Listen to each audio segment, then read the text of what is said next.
Good evening, everybody. It's Life of Libations and Conversations. I'm coming to you late on this Father's Day, but I wanted to make sure that I did not miss the day and let it pass, as I've had some things on my heart. And I wanted to celebrate Father's Day, particularly celebrating my father on this Father's Day. I never really celebrated him, and I'm going to do it my way. This conversation that I'm sharing with you guys is, I guess, more open conversation dialogue to myself of releasing feelings that I have been processing over the last few years. So bear with me. Allow me grace as I give myself grace with sharing this and being transparent with you guys. And I just give praise to the Most High for allowing me, to be with me and make sure that I'm patient with myself and with my words, that I do it with grace and love, and that through my transparency and me sharing and being open with you guys with my feelings and my vulnerability, that sheds light on somebody that listens in. Maybe you can relate. Maybe it provides insight. So yeah, that's how we're gonna do this.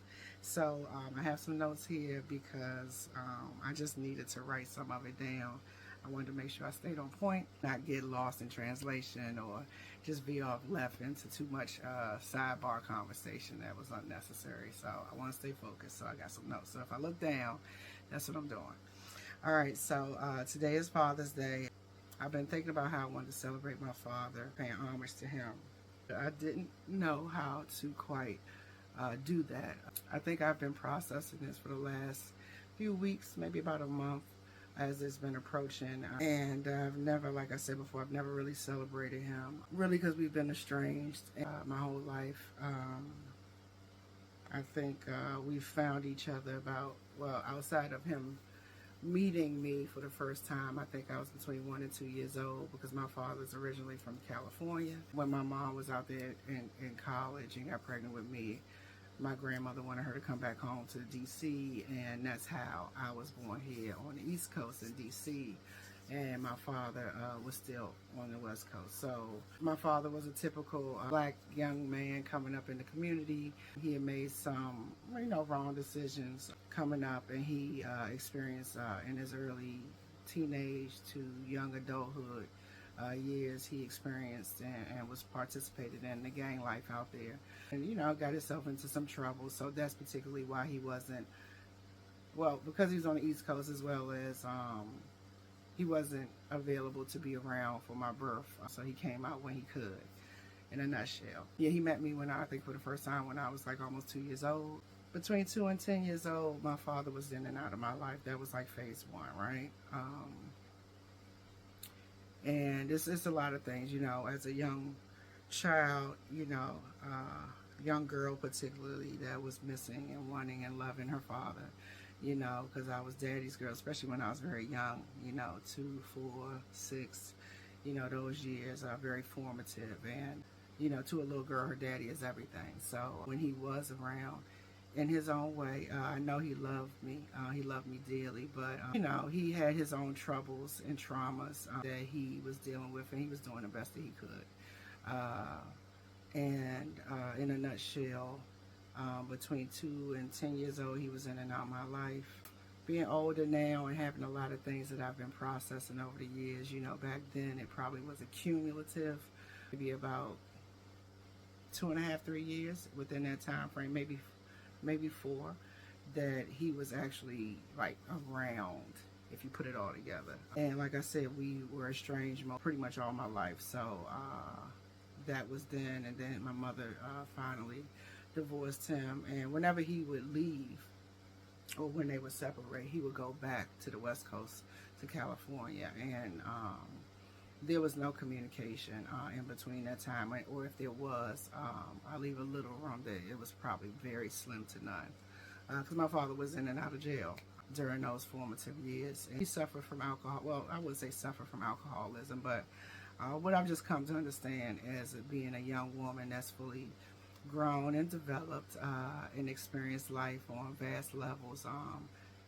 He just was a young dude, came up in the streets, and he went to alcohol uh, as his means to cope, and began to, when I came up, he had a problem with drinking, in a nutshell. So that was my early years, and then my mother, I'm assuming that I probably was missing him and talking because I was developing to a young woman. So my mother got in touch with him, found him somehow because she always kept some kind of connection to the family, his mother in particular. When I was like 16, I was able to reconnect with him, and I had my first experience where I went out to California to meet him, and I got to meet one aunt and her two kids during that time. And then we kept, it was a distant keep in touch. We didn't really do phone much. And then also, too, what I've come to learn is from that little girl into a young woman, unbeknownst to me at the time, because I'm still going through how I feel in my childhood feelings, and I'm now developing to a young woman. I'm not that little girl baby that just kind of looks at daddy and hangs on his every word. I'm developing into a woman with my own thoughts, feelings. I can voice those opinions. So he was still daddy, and I still always, back then I was still yearning, even though there was distance, even though I had feelings about him, like negative feelings, I guess, hurt, coming from hurt, of course. I was daddy's girl, right? I just wanted his love. So between 16 and 19, we made some type of communication. So I went out there when I was 16 for probably like a week, and then, like I said, in between the not being in the physical presence of each other, we didn't really have too much of a connection via phone or anything. We may have talked a couple times on the phone in between then, but the next time I went out, I was like between probably like, I don't think I had graduated high school yet. I can't quite remember. I was like, maybe I went out there like 17, about to turn 18, something like that. I know it was before I graduated high school. So he had remarried. So I went out for his wedding and spent the week. I went out there with my boyfriend that later became my husband.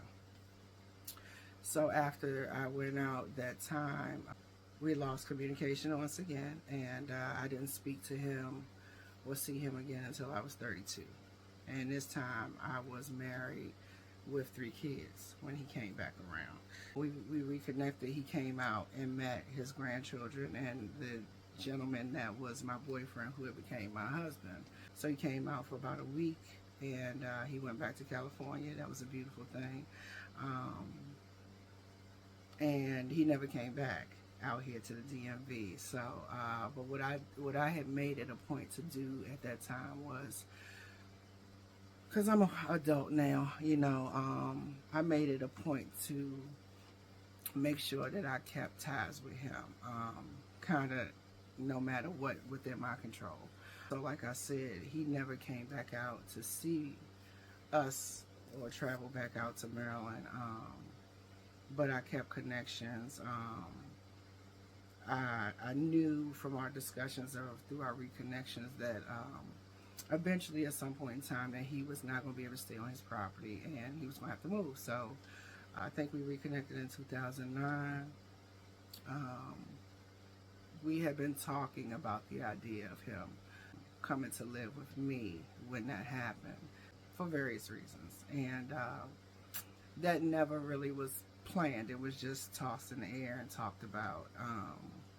And in 2022, he contacted me and said he was ready to come move out with me. Long story short, it didn't work out. I wasn't able to bring him out here, and that was in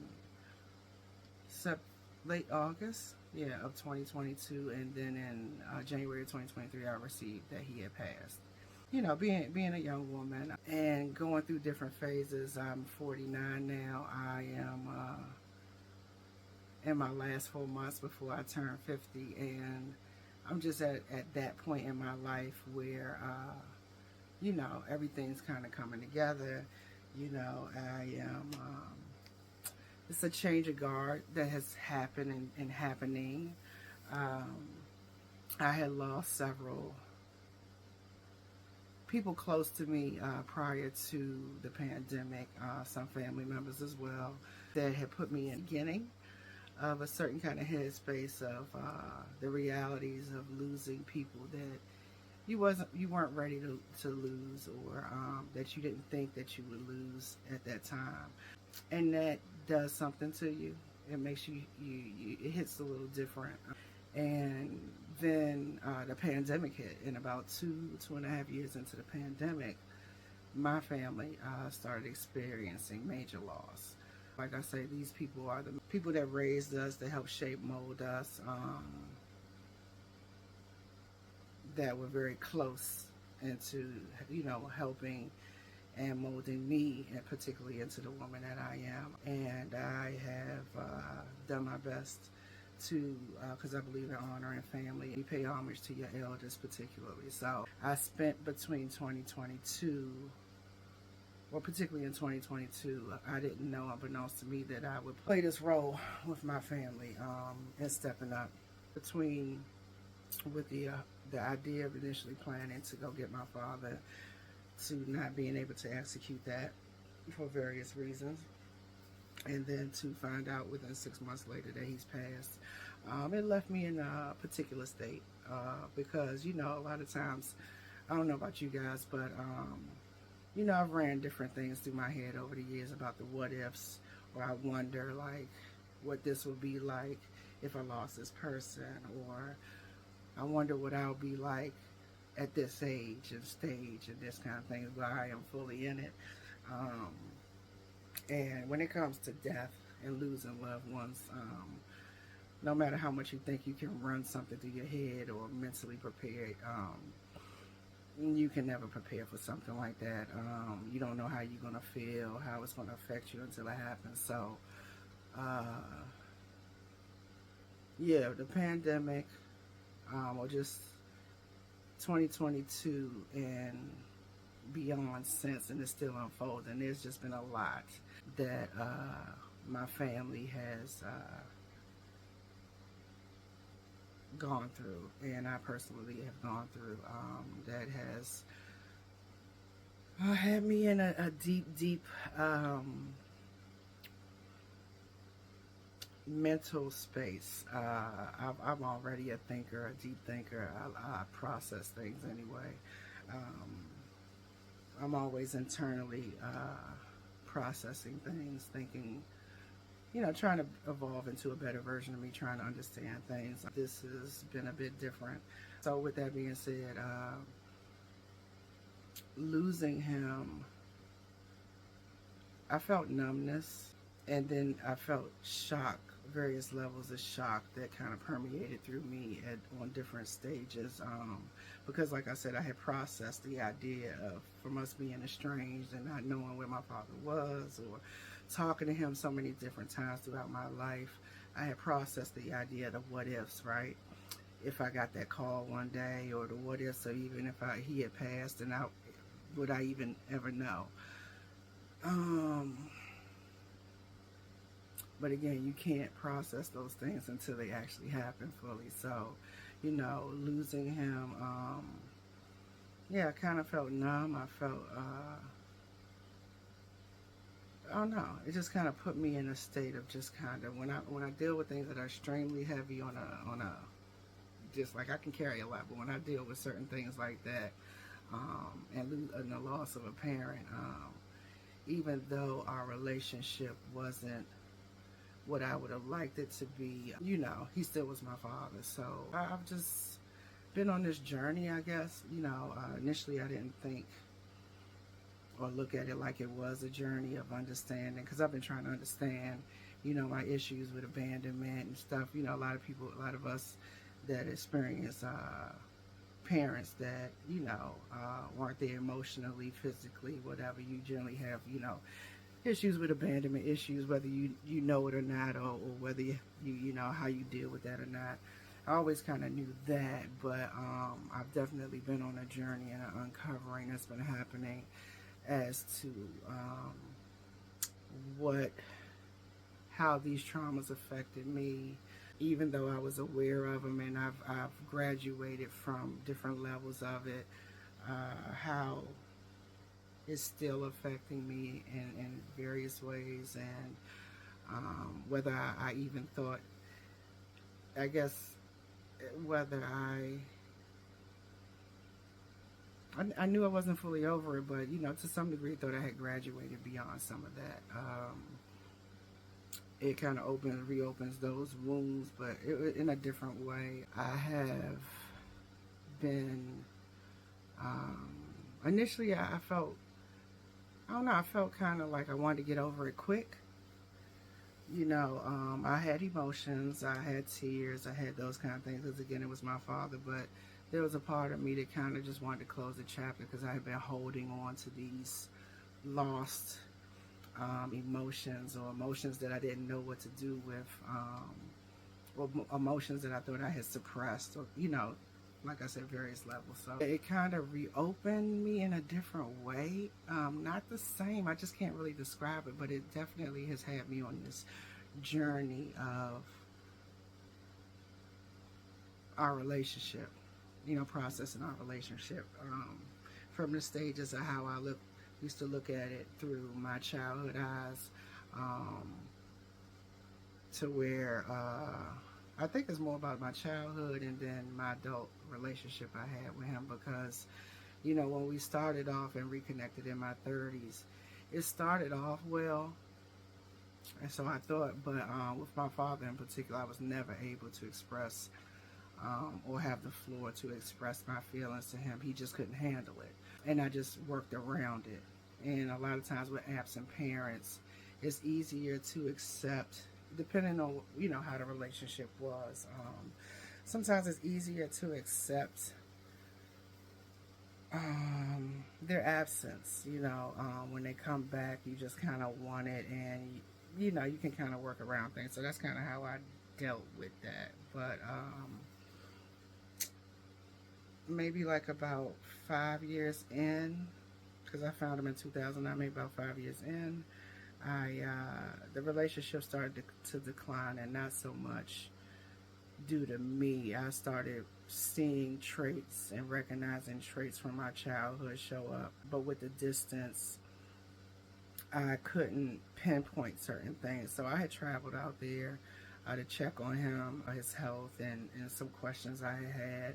My father was very good at hiding things, and I didn't have any input or feedback from anyone that was in his life, or knew him, to give me insight into anything. So I could only take things at face value and what was kind of, what I could pick up on. One thing, even though I wasn't around him much, and most of my memory stems from my childhood, DNA runs thick, and I just have an insight, and I know my father, even though I didn't spend my life with him. So I could pick up on things, I'll just say that. So, yeah, with his passing, it's just brought me, I think it's bringing me full circle, in the sense of why I wanted to do this post, and why I wanted to dedicate it on Father's Day as part of my healing journey. So that was one. Libationz Conversationz is a platform where I want to share, heal, and be authentically myself through my stories, through things that I share, and it's about pouring into. So I'm pouring into myself while also pouring out, because by my sharing and being transparent, maybe it resonates with somebody that has maybe, relatable things in their father or parent. Maybe it'll help you gain some understanding, some forgiveness, all of that. So, yeah, this is why this is a dedication to my father, to myself, on this Father's Day, because I feel like I'm gaining more clarity the deeper I get involved in this thing called life. And yeah, this post, I guess, by me being transparent and sharing, is really a forgiveness post, because even though I still have healing to do, there's things that I'm still going to be processing. I think I'm in a great place of forgiveness. And one thing, I guess, what I'm sharing in this post while I tell this story is, and why I wanted to do it, not just for me, but for some people that are listening in, is that what I've come to realize is with my father, with parents in general, with our journey in life. It is, we're all born into this unknowing. We're born into sin. We're born not knowing. We're doing the best that we can. Most of us, if not all of us, have some form of trauma. You know, nobody's perfect. So that's kind of the approach and the angle that I've been pondering on and processing, that, you know, he did the best he could in his own way. I'm sure that his heart is warm um, and proud, looking at me, listening to me.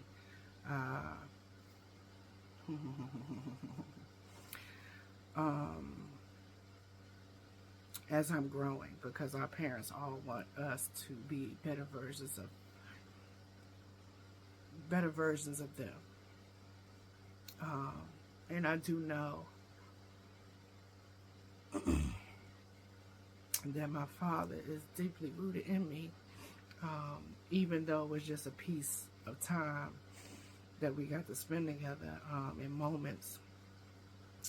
I'm blessed to have had the experience to know who he is, and to know that at the end of the day, despite his mistakes, he was a good dude. He was a real good dude. His heart was good. He just was troubled. He didn't have certain things. I've had the pleasure to have a lot of things that he was never blessed to have, you know. So with that being said, you know, I'm just coming to grips and understanding and finding a room to give him grace, truly, to know that he didn't know. He just did the best he could with what he had. I know he wished he could have did better. I know deep down in his heart he wanted to do better, but he had his own demons that he was fighting, like we all do. And I just want to tell you, Daddy, that regardless of what you weren't able to do for me, it lives inside of me. It passed on to me. And I'm very thankful for that. So I thank you for being my creator, or helping bring me into this world, or being part of my creation. Let me correct myself. Thank you and my mother. Without y'all, it would be no me. And I thank you both for what you guys have put in me, and what runs through our family lineage.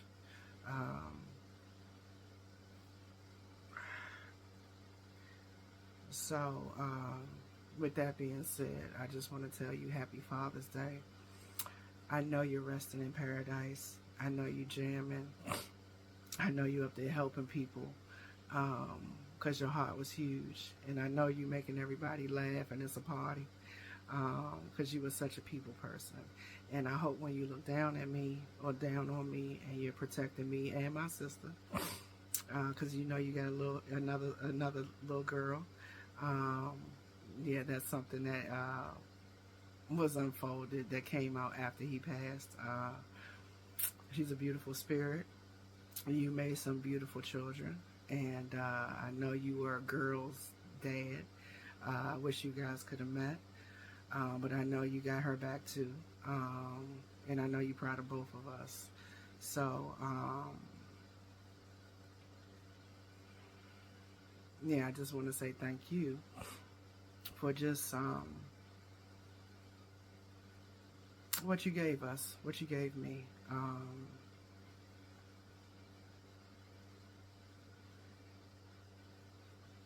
And I am shining that light, Daddy. I'm shining that light, and I am working on breaking generational curses. It's not easy, but I'm working on breaking generational curses. So I hope you're proud of me. I know you're proud of me. I even had a dream about you, which never happened. So again, I know things are moving.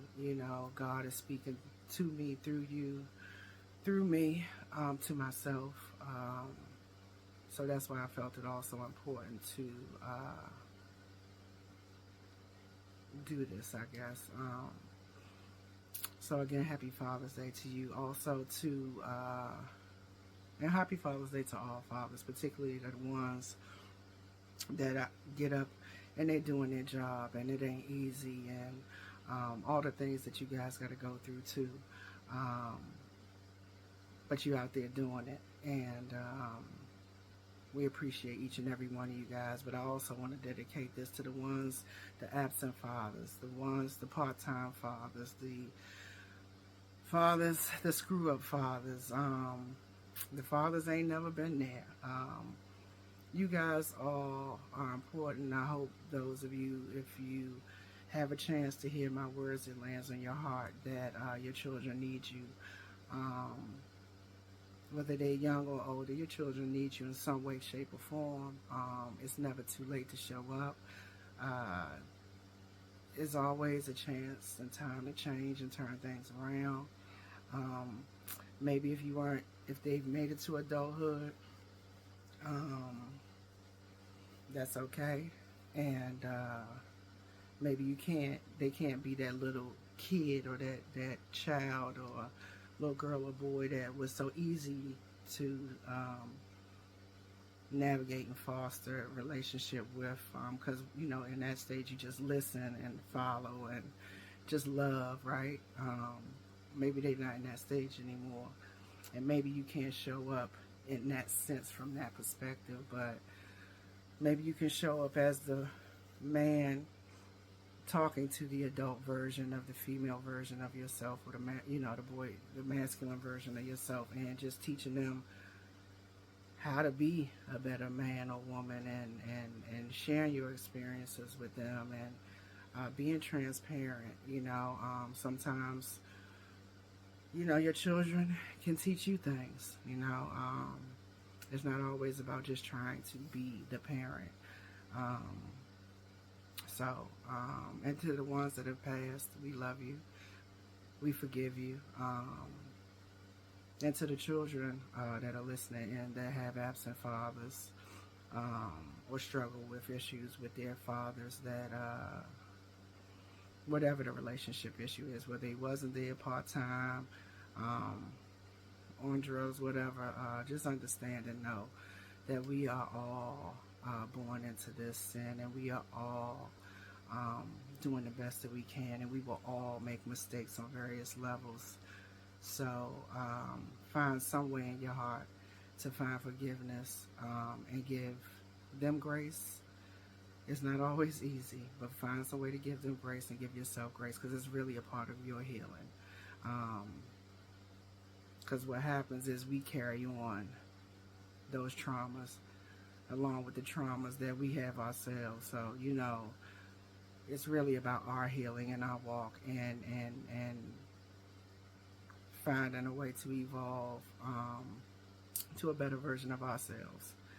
Okay? So I hope I didn't ramble on too much. I hope my message got through. I'm done. I'm going to put this out, and I'm going to put it out with love, with blessings, and I hope it's well received. But again, I'm doing this for me, and I'm doing this for you, Daddy. Happy Father's Day to you. I love you, and I can't wait to see you and give you a hug in time. All right? Peace, y'all.